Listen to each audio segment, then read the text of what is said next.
Well, hello from Southern Ontario, Canada. Today, I want to talk about, there we go, about these new Ford EV electric pickups again. Before I begin, if I can manage to get this video through to TikTok, I see there's quite a number of people following. I assume for the Canadian content, my opinion on politics. So if this one gets to TikTok, please subscribe to the channel. My uploading success rate is dismal. But let's dive into these pickup trucks, because I think a lot of people are going to be really disappointed, and I think a lot of people are going to lose their shirts on them. I've done my homework.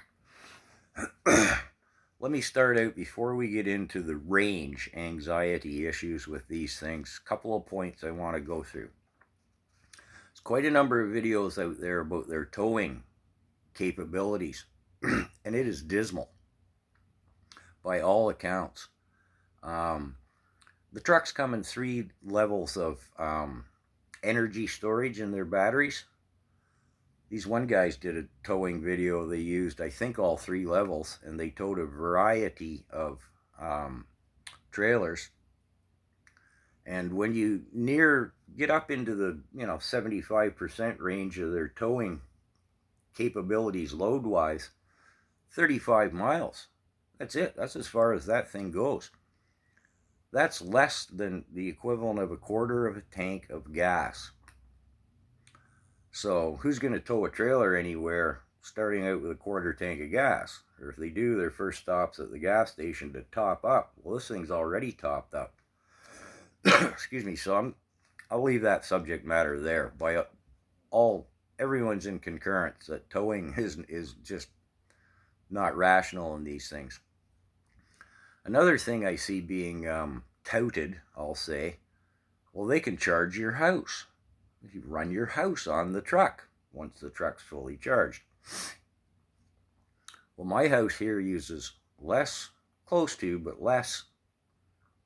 consumption, electrical consumption, than an average house in town does.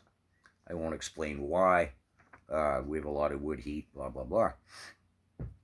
So I took a look at that. Well, looking at my average kilowatt consumption from last January, it wouldn't power this house for less than a day. I didn't crunch it down hard, but maybe 18 hours.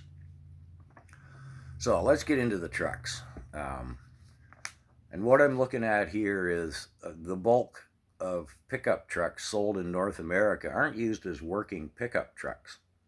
They're used as passenger vehicles. So these figures are based on the truck, of course, not towing anything and not carrying a load. So the basic truck goes 240 miles. I'm not going to convert to miles, kilometers. So all electric vehicles, they recommend you only charge it to 80% of its capacity. Charging to 100% degrades its life expectancy, its lifespan, how quickly its capabilities taper off. A little more on that at the end of the video.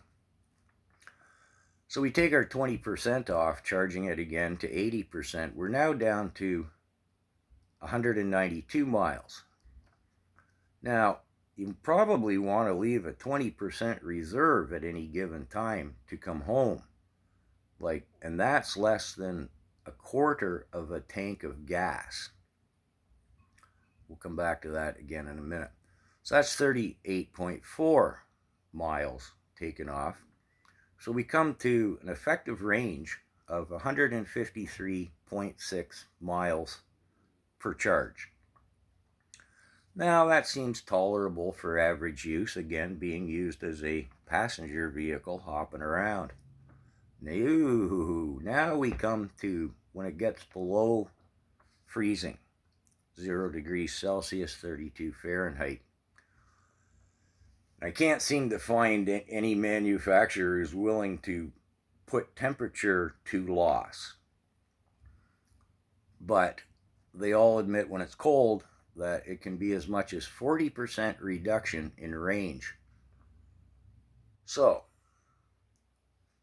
We take our charged at 80% base of 192 miles, remove 40%, we're down to 113.4 miles potential. We leave our reserve of 38.4 again, and again, less than a quarter tank of gas. Now, who here in Canada, southern Ontario here, runs around in the winter with less than a quarter tank of gas?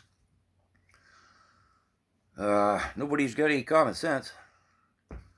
But, so now you're coming home with that 20% reserve. You've had 75 miles of range.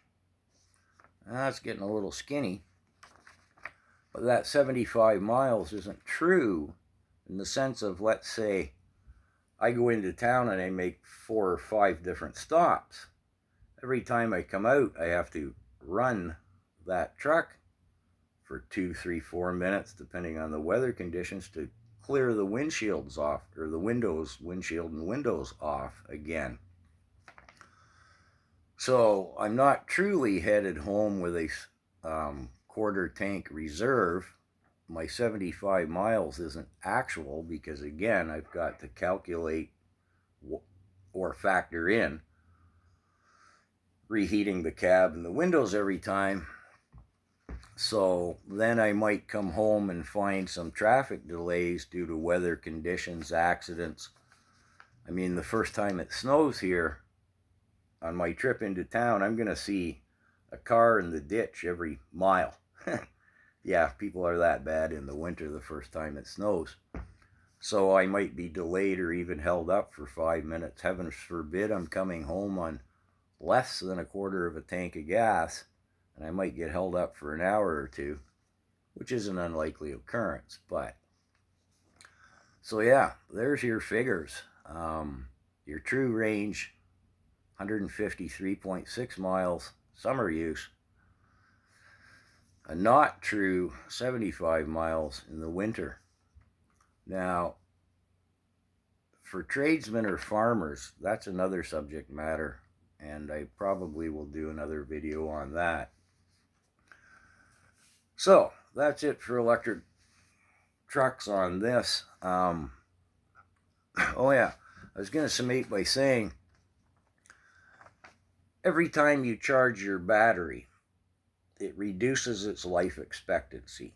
Again, no one really knows what the curve is on that, because not everyone is going to stay within that 80% to 20% use. Range anxiety is people are going to come home and they're going to plug it in every time. They're not going to head out with 20% reserve. And a lot of them are going to charge to over 80%. So the life expectancy, or the degradation of those batteries, has to be taken into account, although it's an incalculable figure. And again, these figures, these numbers, are all based on the first year of the truck's life, the battery's life. So, and then, well, resale value once the batteries are off warranty, yeah. Oof. Anyways, that's it for the pickups. Again, this is just being used as a passenger vehicle. Speaking of electrics, I'll make one about the electric sweaters and the electric jackets.